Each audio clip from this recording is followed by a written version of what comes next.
So my husband and I are going on a road trip to pick up some furniture and boxes that my parents left in California during their move, and I have a whole stack of books that I want to read when I'm not actively driving. So we're gonna bring you along with us, okay?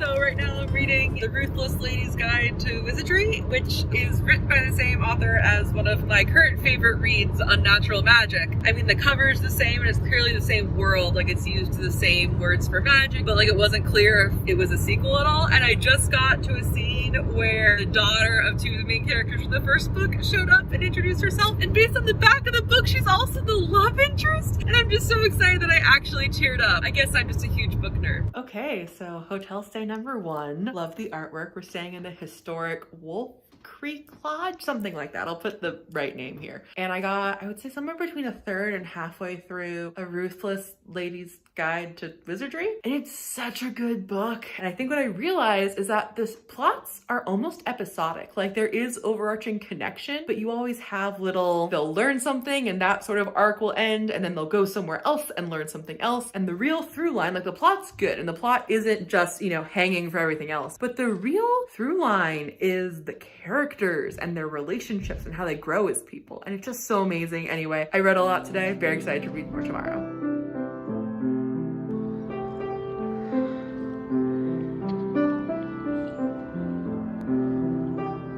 We've stopped at a rest stop and I've been reading more of The Ruthless Lady's Guide to Wizardry. And something I don't think I've mentioned, the chapter titles are really long and very amusing and also like a little misleading. Just very cleverly done. I finished the second to last chapter and then had to take a break to go to dinner with my family, but that's fine because the main plot, you know, wrapped up.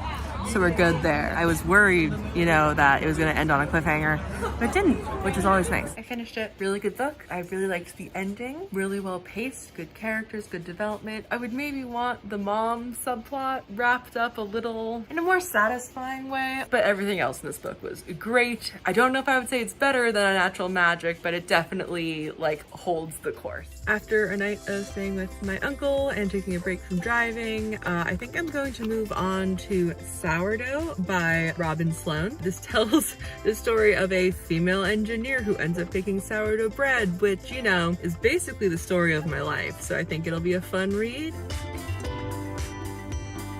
Third stop, we're in San Luis Obispo tonight, and I actually just napped in the car while I'm waiting for my phone to charge before dinner. I'm finally gonna start this.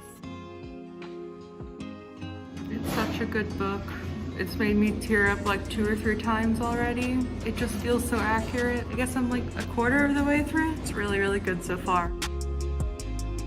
What a beautiful book. I am delighted. I don't know what I was expecting, but it wasn't this. But this was great. If you're someone who has a day job, you don't really know how you feel about it, I just can't recommend this book enough. We're in day 3 of LA, which is not supposed to happen. I actually ended up in the emergency room yesterday. I am fine. I thought I was having a gallbladder attack that lasted for like 10 hours, but turned out it was just really, really bad acid reflux. I'm just gonna be taking it a little easy for a bit. I haven't started a new book yet though after Sourdough, so I'll probably have an Instagram poll about which one I should start next, and we'll see what you say. I'm kind of not surprised that this one won my poll because pirate romance is big nowadays, so I'll read this on our drive down to Irvine and fill you in.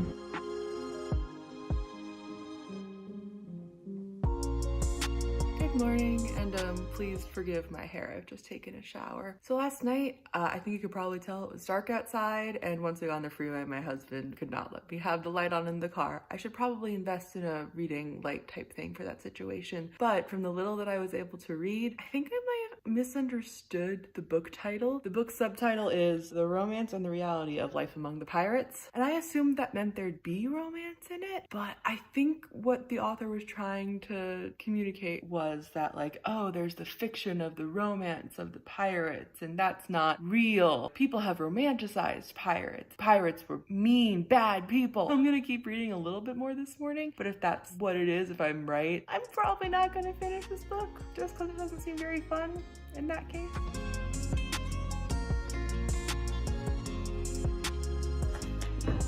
Okay, I haven't read it in my book, but can you blame me? There's a really cute dog here, and we're gonna go get breakfast. Okay, I'm gonna force myself to read. I'm going to read. The dog is distracted. No, don't come over here. I'm going to read.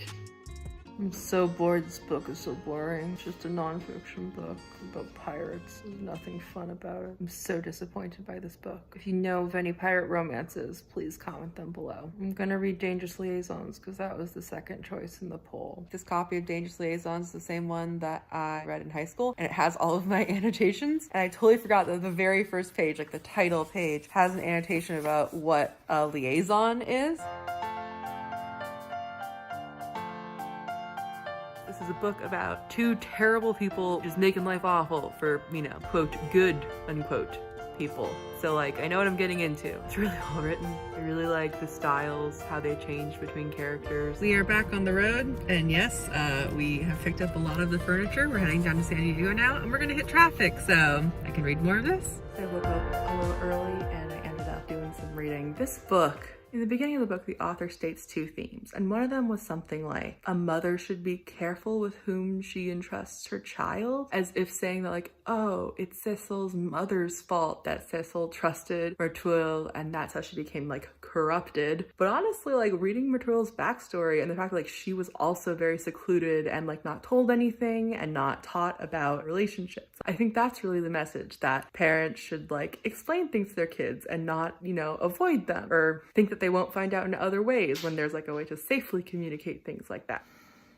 I forgot something that happens in this book because it was so horrible that I blocked it out. And I've written like ugh, ugh, ugh. I've written like evil. I mean, he's a bad character. It's a bad thing. Like, do I not know by this point that people in this book do bad things? I'm gonna try to compartmentalize and move on. Hello, we are back in Irvine. Very late last night, we drove up from San Diego to try to get a head start on traffic. It is 8 in the morning, which is the earliest that we've headed out, and we have like a 12-hour day of driving, and then we'll also need to obviously stop and get food. So we're not going to get to wherever we're going, which is variable at this point until pretty late. But the good news is that I still have to finish Dangerous Liasons, and I have another book to read. I'm going to be entertained. This book is just getting exhausting. I drove for 2 hours, we stopped for a quick lunch, and then I got back in the passenger seat. I've just been reading for a couple hours, and it's just, everyone's so mean, everyone's so sad. I don't think I want to finish this book right now. Like, I know what happens, and it's just sad. It's not even clever anymore. It's just reaping what's been sown. Motorists traveling on Highway 97 between Regent York and State Line are advised about migration in the area. What you reading? It's called Ten The Impossible Imposter, and I think I've just discovered it's like a sequel. Oh yeah? Tell me more. I don't know, it seems like it's gonna be a mystery. When I was in the diner reading, I said that I thought this was a sequel. I'm wrong. It's the 7th book in the series. Sorry. So I'm debating whether or not I should keep reading it, but I'm really tired from 3 hours of driving, and I need something to occupy my mind. So I think I'm gonna keep going, but at some point when it's a series, even if it's episodic, if there's like canon, if there's lore, and the main character has to like explain it to you, but also not bore readers who've read the whole series. Like, in my experience, it just gets a little bit like exposition-y, and I understand as an author it is hard not to do that. You know, when you have anything more than Sherlock and Watson or Poirot, and I read 15 Poirot books. I can't remember his main sidekick guy. Anyway, my point is, I'm not super enjoying the book yet. It's still kind of like explaining a lot about these characters and their dynamic, but I don't have another book to read besides the end of Dangerous Liasons, and I don't want to read that. It's the last day of driving. Last night we entered Oregon, and immediately we went from like dry mountains to trees and greenery everywhere. It feels a lot more like home. I didn't end up reading a ton last night. It got dark pretty quickly, and then we basically got to our little inn room and fell asleep so quickly. I probably won't finish the book, but that's okay. I will say having an insect hunter slash scientist is like a great detective choice, because obviously she's familiar with things like cyanide and poisons and methods of, you know, killing things such that it doesn't actually disturb the body, and also is a scientist, so knows about how the body works and stuff like that. I do find that a very cool character. Back in the Pacific Northwest. If I am to believe some of the descriptions of the past adventures of these two characters, the mysteries that they normally go on are like dangerous and adventurous and stuff. But we've already solved this mystery, like really fast. We're, 109 pages in. She's done with what she was hired to do, so what more of a mystery is there? And like, how is it gonna be more violent? I don't know.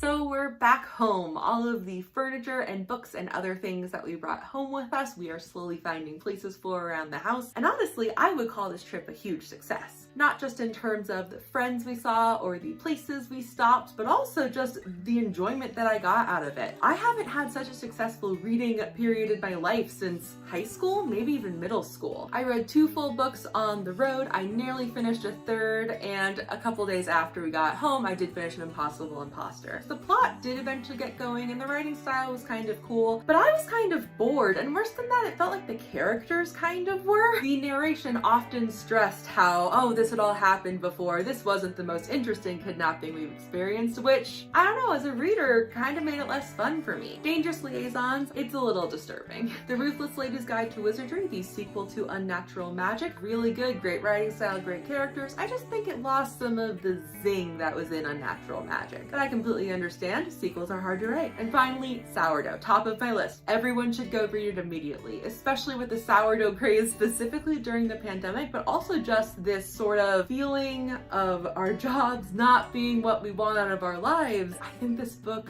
can just resonate with a lot of people and just help you know that you're not alone. That's all for my reading road trip. I hope you liked it. What books do you like to read in the car? Do you do something else because you get motion sickness on the road? And also, don't forget about those pirate romance books because I need them. Comment below, let me know, and I'll see you next time. Cheers!